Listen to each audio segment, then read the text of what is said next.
Welcome to the Macworld podcast. I'm Roman Loyola. I'm here in studio with Leif Johnson. Hi. With remotely joining us is Michael Simon. Hi, Mike. Hey, Roman. Hey, Leif. I'm in Massachusetts today, in case anyone wants to know why my background is different. Are you in like a storage closet? Oh, no, that's a TV behind you. I thought that was like an old, the video people, this is their office, and the person who worked here is no longer here, so this is now like half storage, half my desk when I come in. Got it. So. Sounds like Office Space. The voice you hear is the most important man in the room, our video producer, Dan Masuaka. I'm back. He's back. In case you missed me. We missed you last week. Adam was rough on us. Was he? You guys are supposed to be rough on him. So. How was Taiwan? Taiwan was good. I was at Computex doing videos for PC World. So, yeah, it was a good break. So cool. The reason why I always call Dan the most important man in the room is because he watches our Twitter and YouTube feeds for comments and questions from you, the viewer. So please let us know your feedback throughout the show. Dan will keep an eye on that, and then he'll chime in when he sees a comment or question from you guys. So today we're going to talk about, we're going to wrap up a little bit on WWDC, which was last week, Apple's Developers Conference. We're also going to talk about something that happened during WWDC. Sonos released a new product that competes directly with the HomePod. But first, we're going to talk about some iPhone and Apple Watch rumors, particularly one that seems to be very persistent. And to, I think, us in the room, it leaves us scratching our head all the time we hear it. And it drove Mike to write an article about it saying, "What is wrong with you people?" It's a rumor that the new iPhones will have USB-C. So I forget who. It was another Chinese news outlet, right? I think it was Digitime. Oh, it was Digitime. Floated the rumor. Yeah, right. They got it from their anonymous Taiwan supply chain source that pipes up every now and again. Yeah, saying that the new iPhones are going to have USB-C. Well, next year. He said this year, or they said next year is going to be iPhone USB-C on the iPhone. 2019. 2019. iPhone. So it could be 2029. It's not happening. Yeah. So USB-C, as everyone knows, the current iPhones have a Lightning port. And every time I hear this rumor, I keep thinking, why would Apple do it? Because... Right. Especially because as I understand from a logistical standpoint, USB-C in its current implementation takes up a little more space than Lightning. Yeah. Physical space, a little bit. I mean, we're talking like a millimeter, but to Apple, that is like, might as well be an inch. Right. It's precious space. Yeah. So, and Lightning works. Mm-hmm. Secure. It doesn't come out easily. Lightning and USB are essentially the same. They both form the same. They both can charge quickly with the right cord and the right adapter. Like they do the same things for different devices. Mm-hmm. Except that we use the Lightning port on that, and that's it. Right. Like it's proprietary. Right. We're just adding more dongles. Mm-hmm. Yes. Yeah. Or you're adding another cable to your bag that you need to carry with you. That's the only benefit, and that would benefit. That's not a benefit. No. I'm saying that would like switching. That would be the only benefit, so you don't have to carry around a Lightning cable anymore. But as we learned from the MacBook and the iPad and the iPhone and everything else Apple releases, Apple does not care about adding to our cable management issues. And if you're heavily invested in the Apple system, a lot of your stuff requires, Lightning anyway, AirPods even, all that kind of stuff. So yeah, right. Lightning's on all that stuff. Yeah. And not to mention, I didn't write about this, but they make money off of Lightning. Every time an accessory maker makes a made for iPhone, whatever it's called, the MiFi stuff, they get money. Right. So why would they change it? There's a licensing program if people aren't aware.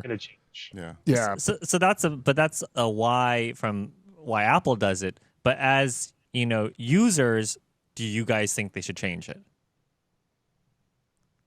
To me, it's inconsequential whether they. That's the way it doesn't inconvenience me one way or another. Yeah. Does it make sense?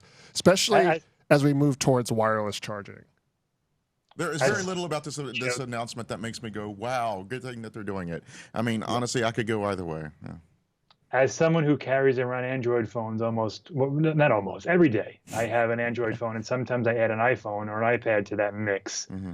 It would make my life a little bit more convenient. But you're an outlier with that. That's part of your job. I'm a very niche use case. Yes. Yeah. Most people aren't carrying around iOS devices and Android devices. They have one or the other, and they're fine with it.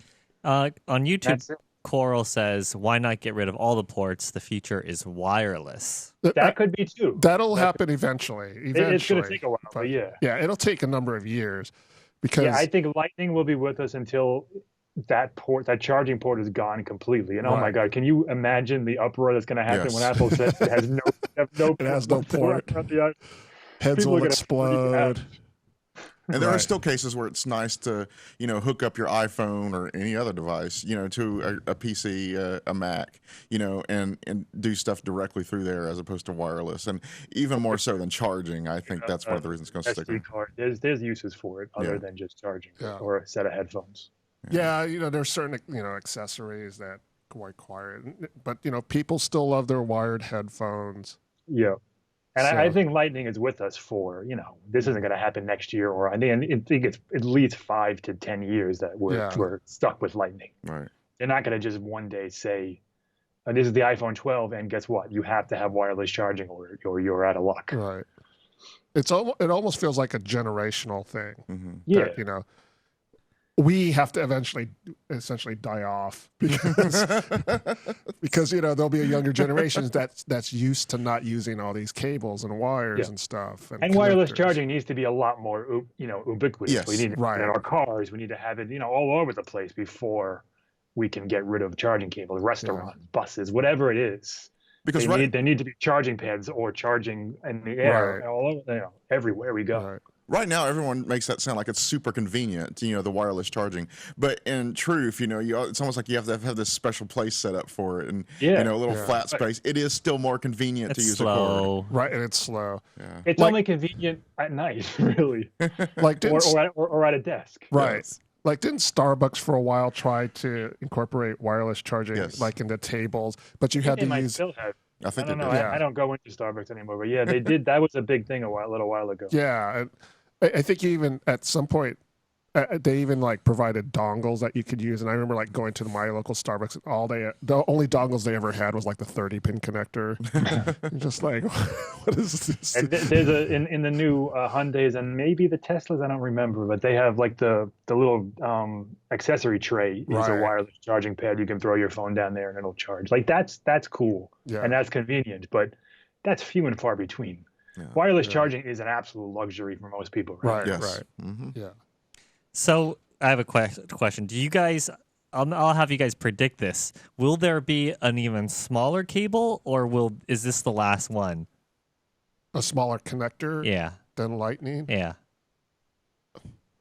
I don't know. A good question. I'm not educated in the technicalities of Lightning, there are, how many connectors are on it? Is it I think it's 8 or 5? Yes. There's if you look at the connector itself, the contacts. I think it's an 8-pin because it's on both sides. Yeah, that's what I was thinking. Right, so it uses both 8. sides, Yeah, so it's 8 pins. I don't know what the technological limits implementation of that is. So, and how if that can be reduced down even further. So I'm sure they can. I mean, it'll be about a headphone jack, haha. About that thin. I think that's the thinnest they can get it, probably. Yes. How hilarious would that be? Yes. I don't think Apple would go through another change like that unless it was massive. The 30-pin to Lightning was huge. Those things were, in comparison, monsters. Right. I don't think so. We're talking about what, a half a millimeter that they would shave off to get, unless they can get it to paper thin. Mm-hmm. Where even then, I just don't see it. I think Lightning will be around until it's not. Right. Yeah. At that point, if you're halving the size of Lightning, why not just go completely wireless? What's you're going to make everyone get all these adapters and dongles for what? What's the end game there? Now, the main argument in favor of it, I guess you would say, especially with the Mac, is Apple has been stronger than anybody of trying to force USB-C on people ahead of time. Sure, and I think they should include Lightning to USB-C cables and adapters in the box. Yes. Absolutely. But I don't think they need to put it on both ends. I was telling Roman, and I don't even know how I should have saying this. I got some sketchy info from somebody that said we might see USB-C on the iPad Pro because he was in Shenzhen recently and looking around there, and I was like, meh, I don't know. I mean, the argument can be made that it makes more sense on the iPad Pro, but I don't see it happening there either. Yes. On YouTube, Talman says, I think reducing the number of different cable types would be beneficial. I'm totally on the side of reducing the amount of options. And I have a question is, when you guys got your iPhone 10s, did it have on like the charger side, was that USB-C or USB Type A?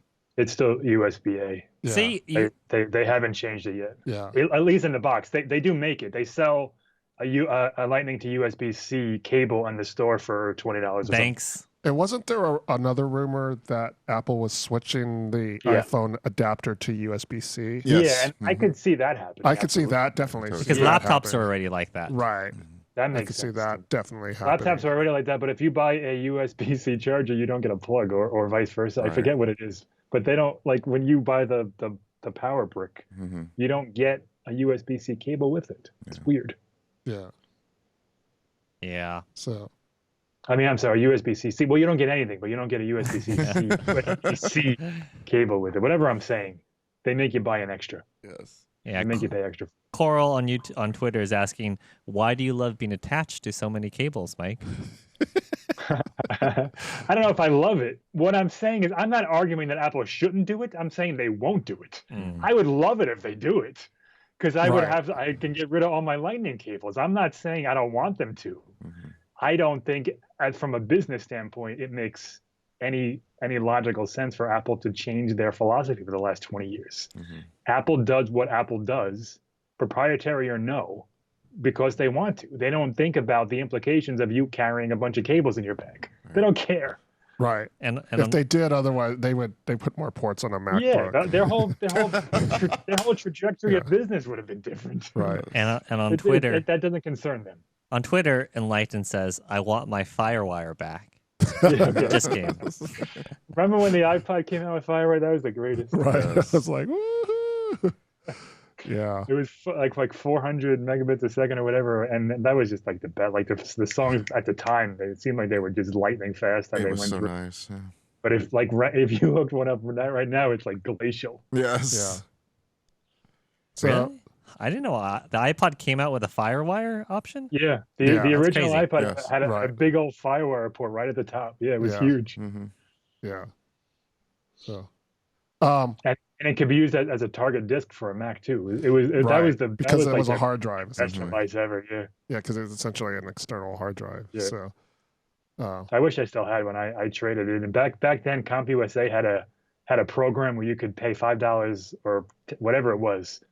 And they let you upgrade every year to a new iPod because it was treated as a hard drive until version 3, and then they stopped doing it. But for the first 3 years, I was able to upgrade to a new iPod just by trading in my old one. It was excellent. But we digress. Yeah, we digress. Well, speaking of the iPhone, we recently had a contest for current iPhone 10 users. We had a drawing for some iPhone 10 cases. Leif, can you tell us about the cases? And yeah, these are cases that Spigen came out. They're having an Indiegogo campaign. Well, it's not really a campaign. It's basically, that's the way you buy them. So don't think of it like crowdfunding in the sense that we're going to, for good enough money, we're going to make this. No, they're already making them and sending them out. But they actually, it was so popular that they started making some for the iPhone 8 and 8 Plus too. But when we were first told about it was only the iPhone 10. So we got, some of these cases for review, and we're giving them away. And so the ones, we gave out the Bondi blue one a couple of weeks ago. That was the really cool one. Where, that's the iconic color. But this one, we have the snow, which is basically white with a little bit of Bondi blue trim. I think it's charcoal. Oh, excuse me, graphite. And then you have ruby, and then you have sage. And the winners of these are, because we did this contest last week during WWDC week, that would be, and it's funny, there's 4 winners, because 4 different cases. I will be sending these out randomly, so you get what color you get. And but 3 of the winners were from the LA area, and one of them was from up here. So we did not plan them all to be from California, but that's how it works out. Come on, East Coast has got to represent in this contest. Come on. Right? So one is Michael S. That's not Mike here. One is AMK, one is Eric W, and one is Alan B. So yes. Congratulations, guys! I will be sending you some emails today for your address, and we'll try to get these out today. So, yeah. Cool. I have a quick question, because those are kind of on the thicker, more protective style. Yes. Where do you guys stand on cases? Do you like the ultra thin, or do you like the very stylish? I want a little bit of leather or wood grain. I like thin. I would be one of those people that could go. I want to go without a case on my iPhone, but I can't. I see so many people around San Francisco walking around without cases on their phone. I don't know how they do it. They're so much richer than I am. So I like the really thin cases. So it's just a speaking okay, case. Man. Yeah. Cost it's what, $49 to fix it. You're right. It's okay. Oh, yeah. You're caseless. That's right. I have a bunch of different phones that I use, and I never.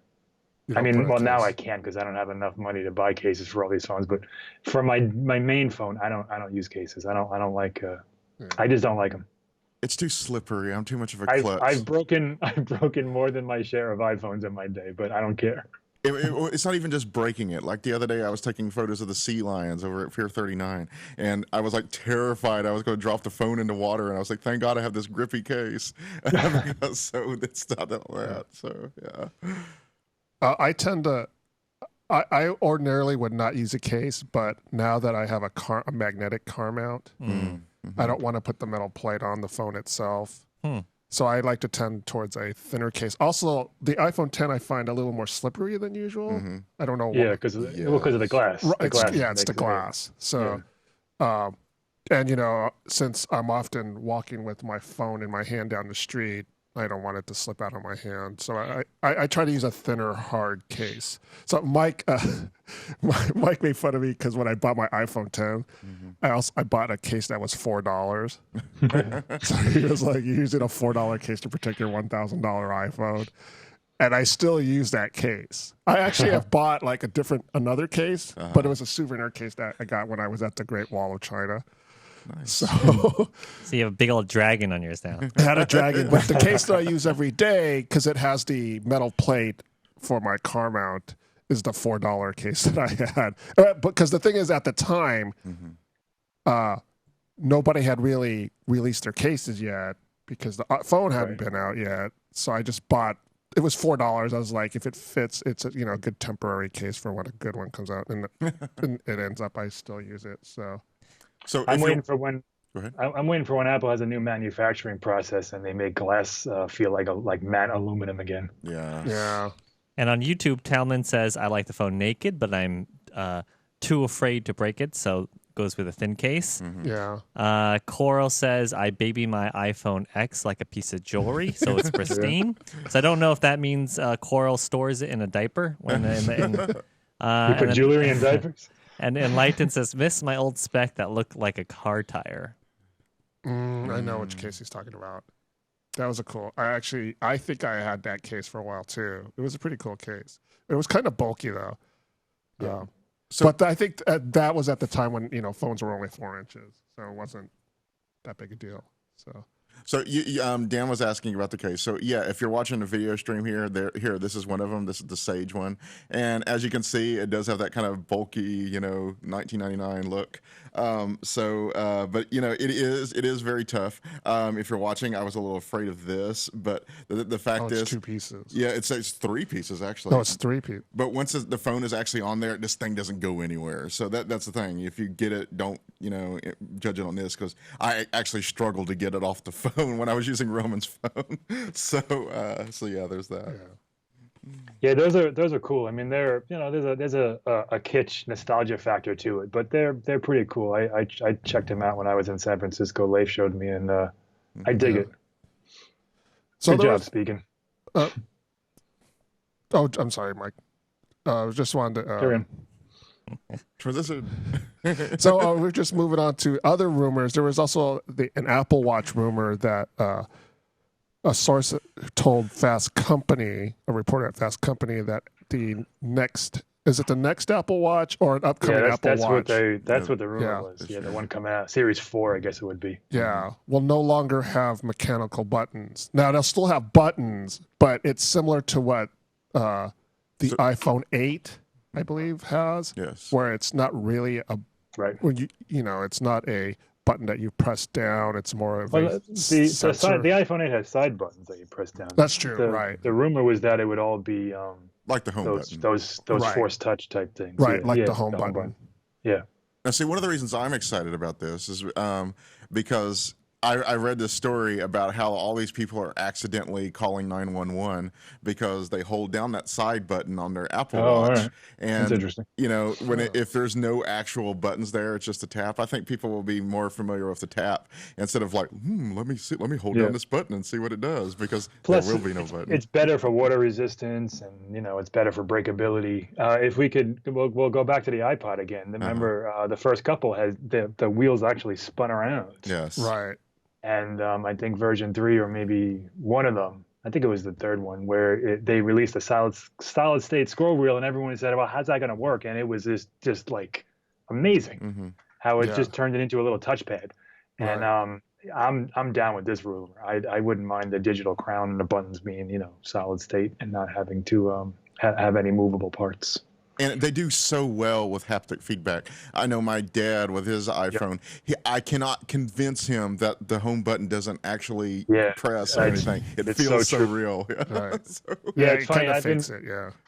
I've been playing around with the HTC's new phone, the U12 Plus, and they came out with solid state buttons, and it is just a disaster. I mean, it's really, we take it for granted, but it is hard to get that right. Yes. To trick your brain into thinking you're using something that's not really there. And you're right, Apple just nails it.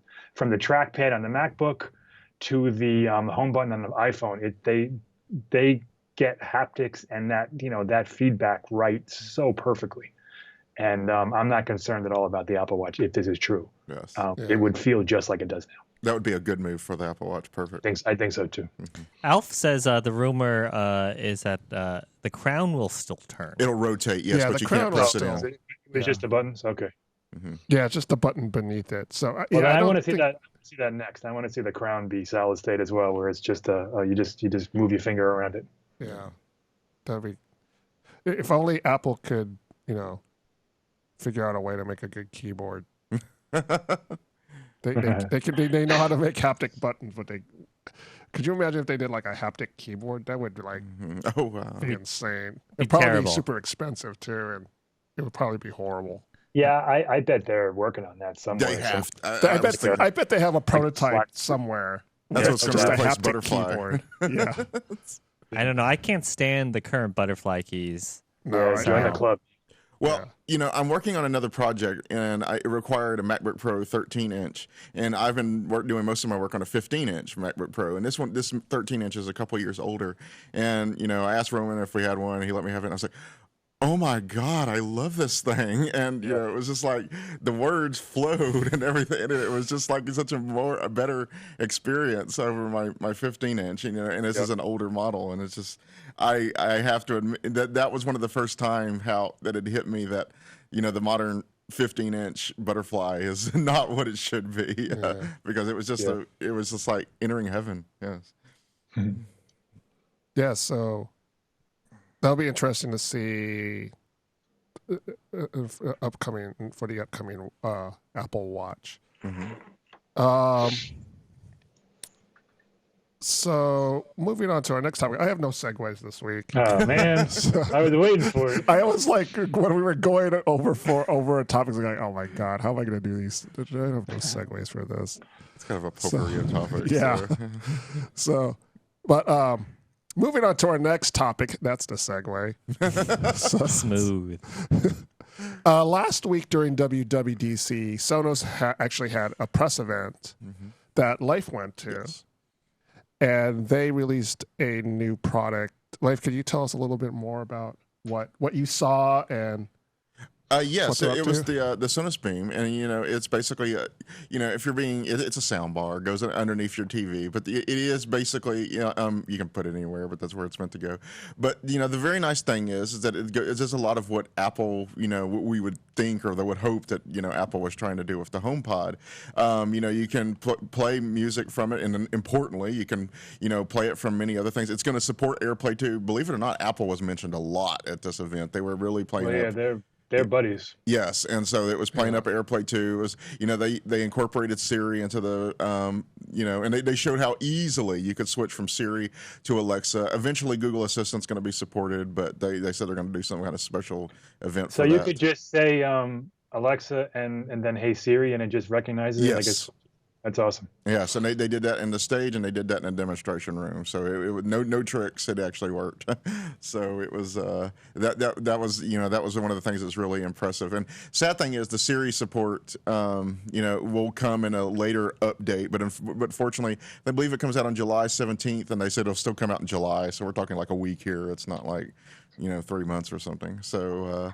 But it was really good. I was like, yeah, but how does it sound? And it sounded wonderful. Well, Sonos. I have a whole Sonos home theater in my house with a play bar and back speakers and the subwoofer, and man, it's fantastic. Yes, and everybody was impressed, and and it supports the AirPlay 2. So you can add it other Sonos speakers throughout the house as it goes, and it was so nice. They were pointing to just hold down the button on top of the Sonos speakers, and boom, it's added to it, and suddenly you have a whole room full of this. And it was like, this seems, make it seem so simple. Why couldn't have Apple done this right out of the box with the HomePod? And it would have been. It cost the same. Yes, it cost a little bit more. Yes, but I think it's $399. But yes. And and that's another thing. Everybody's always talking about the price of the HomePod. HomePod's so expensive. Well, this is a comparable device, but as I said in my own article, it justifies that price by giving you these options. It allows you to use different voice assistants. It works with your TV. There is an actual HDMI port on the Sonos Beam, so the fact it plugs right into your TV as long as it supports that's a new. Yes, that's new. The play bar doesn't have HDMI; it goes to optical. Yes, so and that's a new feature. So basically, your Sonos Beam becomes your TV speakers, and it's really wonderful sound, and especially when they start adding all the other speakers around the room and stuff, and then you get this idea of how great the HomePod would have worked if it immediately right. if it. I know they got. What if Apple would have just teamed up with Sonos and made the I don't know, whatever you'll call it, but the Sonos Beam plus Apple, like that would have sold like crazy. Yes, it's it's just the more companies come out, whether it's the Google Home Max or this new Sonos or even Sonos, the Sonos One that was $200. It just shows you just how unprepared Apple was for this space. Yes, I mean they're just underwater compared with their competitors, I think. And it's great that this product exists. I just think Apple should embrace it. Yes, I think they should feature it in Apple stores. And the nice thing is one thing that was they were using an iPad Mini the whole time to control the music, and no matter where we were, I thought it was interesting that they're using an iPad Mini. Oh, they're the one who buys the iPad Mini? Yeah, right, exactly. But it wasn't one of the Samsung. It wasn't one of those presentations where the competitors get all hostile towards Apple, and that's one of the things that always turns me off. Apple doesn't do that, but everybody else seems like they have to pick on them. No, this is very complimentary. It was like, look, this works with Siri. Look. Well, Sonos they're not a competitor. They need Apple users. I would bet are half their clients. Oh, I agree, but I'm just saying like the HomePod was like a direct competitor, and this was there are other people. I mean, you use Google products on iPhone, but they still take swipes at Apple. Yeah. Well, that's different. Yeah, that's different. I'm just saying. Yeah, it's no, I get it. Yeah, it's. I mean, Apple's at the top. You take swings at the person at the top, but But Sonos and Apple, or Sonos, I think needs Apple to really kind of thrive. I guess what I'm trying to say is here's a system that you can use with your own, Apple devices and everything, and look how well it works. We're not, trying to force you over to something else or anything like this. They were showing, they really they played up the openness, and they showed, and I think that's the thing, is they showed that openness working together and everything actually works very well. And it's being able to use Spotify, being just at the easiest whim, no separate setup and everything. Yep. And it was wonderful to see that in action, and especially with using Apple Music. It was like, oh wow, look at there, you can do this, and then you could switch to Spotify immediately. And and that was one of the big things too. And like I said, you have the TV functionality, and it was a wonderful experience. And I liked that it was very low key in a lot of ways, because they let the product do the speaking basically. On Twitter, Alf is asking, does Sonos Soundbeam support Dolby Atmos? That's I don't know. Question. I do not know. Okay. I do know their other products do not, but I don't know. I didn't dive into the specs of the Beam. My guess is probably not, but I don't know for sure. You would think it should, especially because it's a bar, so that it would go under your TV. So you would think that because it's, I guess it seems like it's made for home theater, or the bar design lends it to a home theater. Yeah. You would think that, see, I'm looking it up and I'm trying to talk at the same time. And they don't say whether they offer. It looks like it says no. No, it doesn't. Possible, but not right for new Beam speaker. No. So no. Yeah. I mean, they can always add that in the software update, just like Apple did with Apple TV. Yeah. Yes. So no, it does not. And it doesn't support Google Assistant. Not yet. Did they Did they mention any? They said they were going to be they're going to be having a special event for it, and that was basically all they said about it. But it is coming. That's all I know. So one device that supports all three assistants. Yeah, that's pretty awesome. Yes, it's pretty crazy. So, because which assistant do you use all the time? So, but yeah, it's an interesting part. I always wondered why. Maybe they made an attempt, but and it never went anywhere. Why Apple didn't just buy Sonos? So, because it seems like, I mean, have there been rumors that they tried? I don't know if I don't recall any rumors, but it just seems like they have sort of similar type. Yeah, they do. Customer bases, they're and that kind of ease of use and pretty hardware, right? But after looking at Beam versus HomePod, I'm glad they didn't. Yeah, that's true. It wouldn't have happened. Yeah. So that's what I was thinking. That's yeah. There's sometimes when you got to be happy when Apple didn't acquire something. Yeah. Do you know when the Beam is going to start shipping? July 17th. Okay. Yeah. It has a firm date, which is nice. Yes. It's not like, oh, this is coming out in the fall or something. Yeah. And again, Apple Siri AirPlay 2 support will come out sometime in July as well. Yeah. So it's. So I know Mike Brown over at Tech Hive will do a review of it. So we'll probably post it on our site. So look out for that in a month or two, or hopefully in about a month. So. Anyways, moving on, because I have no segues. So, like last week was WWDC. Yeah, you're off your game today, Ron. Yeah, I'm a little off my game. So, we did a wrap up we talked about WWDC last week, but just kind of wanted to wrap it up this week about now that the information's out there and it's kind of settled, and the developers conference was all week. So there was stuff that came out after the event. So if our viewers have any comments or questions about WWDC, just let us know. If you guys have any lasting impressions about WWDC, so, let us know what you guys think. The one thing that I was I was disappointed that there was no hardware, because I'm kind of a hardware guy. But at the same time, I also felt like Apple really needed to focus on the software this time around. Yes. And Yep. I was kind of hoping that sometimes this happens where Apple does an event and then the next day something gets released that they didn't announce at the event. Right. And it's usually like a laptop upgrade or something like that. And I thought that maybe would happen this time, but that actually didn't happen. So that was a little disappointing. I think we'll see something. Yeah, we'll see something soonish. soon. Yeah. Especially because before the iPhone. I think there'll be something that comes out, whether it's an event, whether it's just it appears on their website one morning. But they'll do something between now and then. Yeah, and with, now that it's the summer and back to school is going to be coming up sooner than later. So people will be buying laptops. It'd be a good opportunity for Apple to release a laptop. There are new processors out. There's the Canyon. I think it's called Canyon Lake. I always forget the name of it. Yeah. So it'd be nice to see a new MacBook with a Canyon Lake processor. Yeah. So, and I could see that happening. I always hate summer releases for new products, though.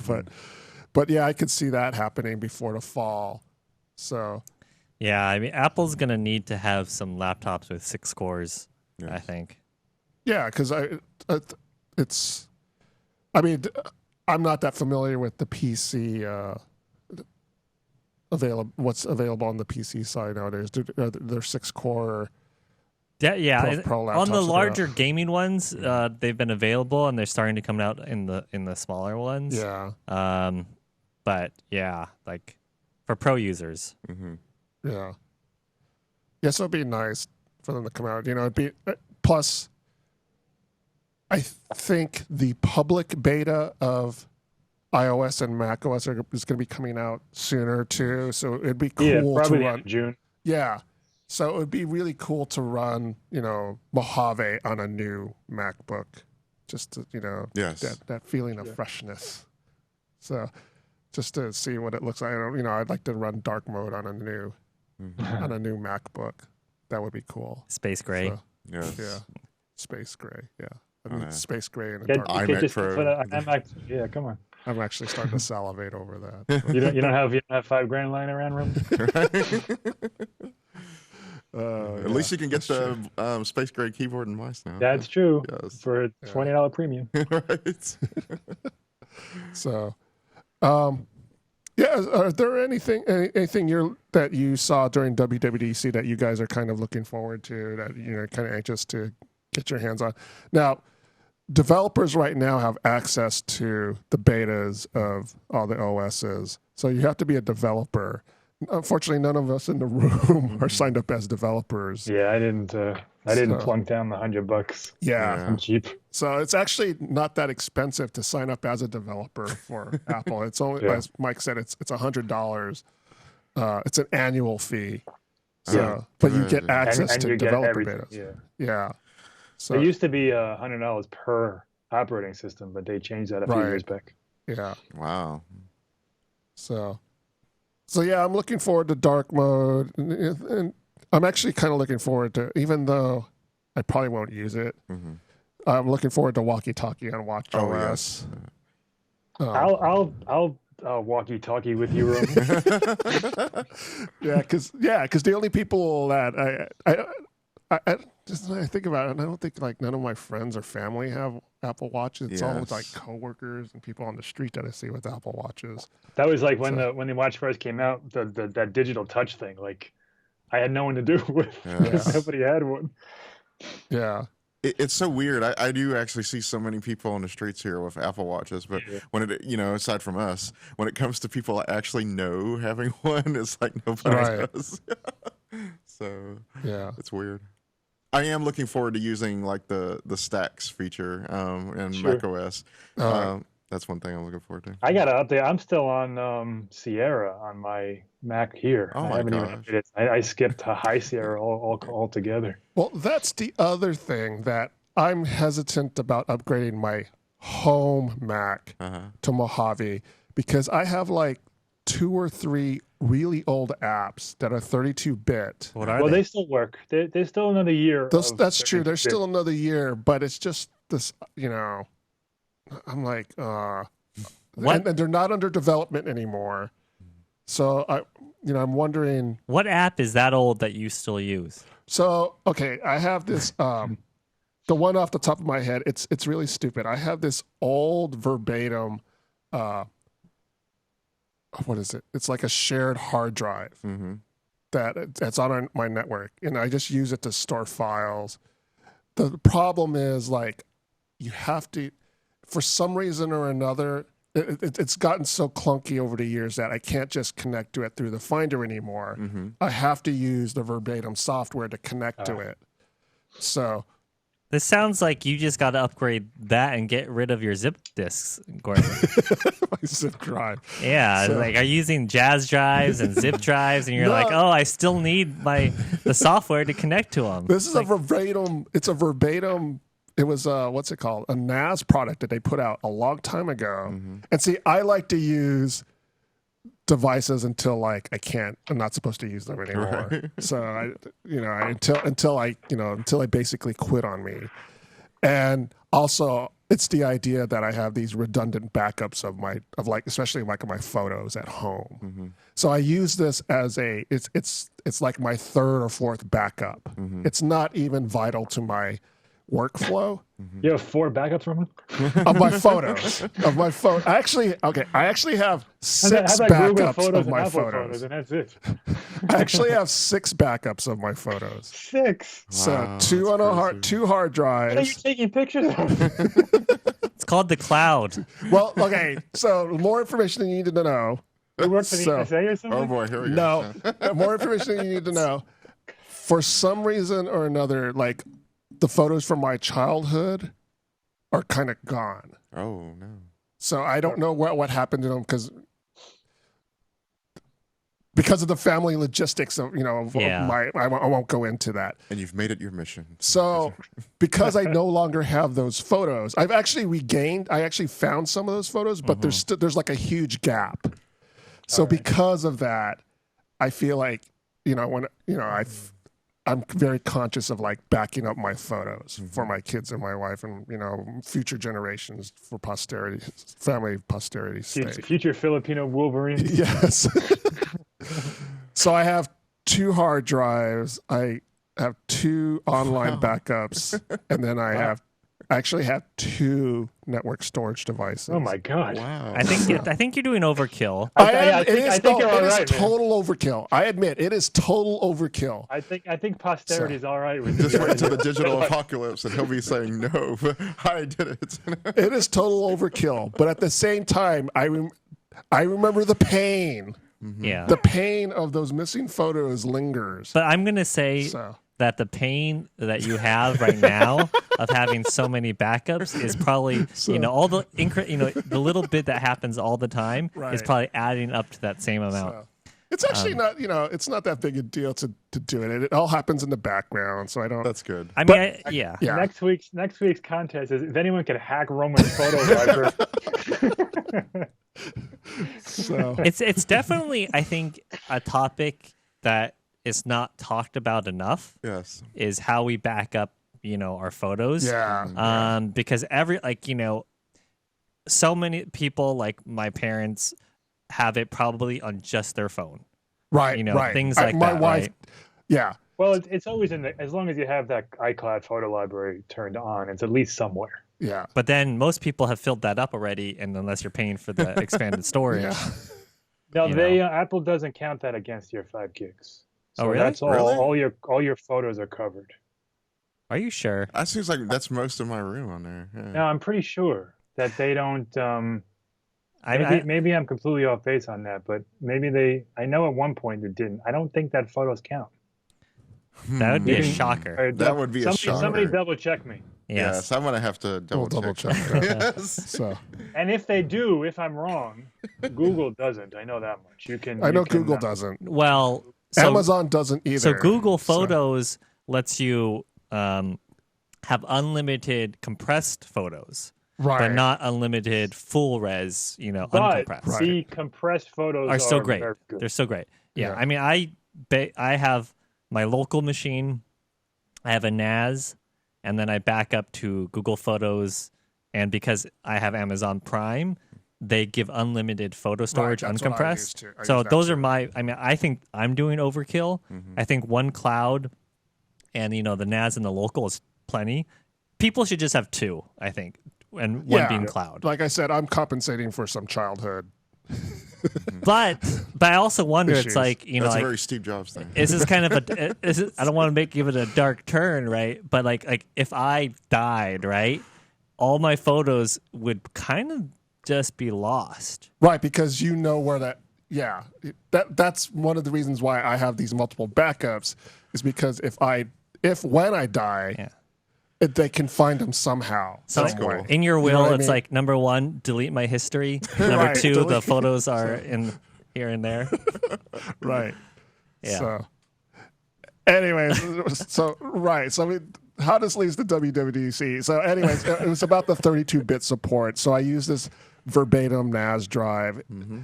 For some reason, trying to connect through the Finder is very wonky. It doesn't work all the time. So I use this app that works all the time, and it's a 32-bit app. And verbatim doesn't support this product anymore. So, it could be also time to just give up that drive. But like I said, I like to, I have a stack of internal drives that I've collected over the years. Some of them are only like 250 gigabytes, but I can't bring myself to throw them away because it's like I could store something on here, right? Right. So, anyways, yeah. Yeah. Did anyone check me? Am I wrong on Apple's thing? So I think I would have to poke around some more to look. So Someone started calling me, and I was like, "Nope." Yeah, so I had to put that down. if anyone in our audience knows for sure, I feel like they would be touting that more. Unlimited photo storage. Okay. I'm looking In at it right here. contrast, No, the photos and I'm videos in wrong. iCloud Photo Library do count against storage limit. all right, Yeah, here we go. I Make sure you have I enough just looked it up. storage. Yeah, I just looked. I'm wrong. Yeah, Just I know yeah. when it first came out, there was something that it was a big deal that it didn't count against your 5 gigs, but there must have been something very specific. Coming from the person who is saying, "Oh yeah, Apple wants to make all that money and make you do all bend over backwards," and now you're saying yeah, they just give you free storage. Yeah, I that did thought- not sound like Apple. I love Apple, but For next week's podcast, whether I'm on it or not, I'll slip a note to Roman. I'm going to research and find out what the heck I'm talking about, because I know I'm remembering something from somewhere. I've been paying for iCloud storage 200 gigs for $3 a month for a while, so I guess I never noticed it. But when this thing started, there was something that didn't count against your space. I will find out what it is and tell you next week. It was phone numbers. You can have as many phone numbers as you want. So yeah. yeah. Well, on that note, that just about does it for this week's episode of the Macworld podcast, episode 609. Yep. So next week we should be on our regular Wednesday 10 a.m. Pacific schedule. So thanks for those watching who adjusted their schedules accordingly to join us. We appreciate it. But next week we'll be back Wednesday 10 a.m. Pacific, which is 1 p.m. Eastern. I forget if Hawaii is 2 or 3 hours. Oh, I don't know. Because they don't do daylight savings time like we And do. just real quick, it was commented that Apple Photo Stream does not. Oh, That's okay. what I'm thinking of. All right, fine. That's See, I knew there that's a was good point. something. Apple Photo Stream doesn't. See, I'm not an idiot. So iCloud Photo Library, Apple Photo Stream is just all kind of confusing. So It's Apple's fault for having so many different streams.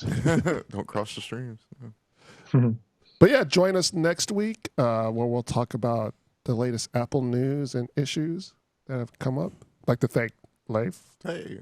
thank Mike in Massachusetts, in some Wherever I am. closet in In his closet. Massachusetts. And also like to That thank could be the next contest. Where where is am I? Mike? So, and I also like to thank Dan, our producer. Thank you, Dan. You're always welcome. And I'd like to thank you, the audience. Thanks for joining us. Join us next week, Wednesdays at 10 a.m. Thank you. Congratulations, case winners. Yeah, shout out to Mike S. Nice name.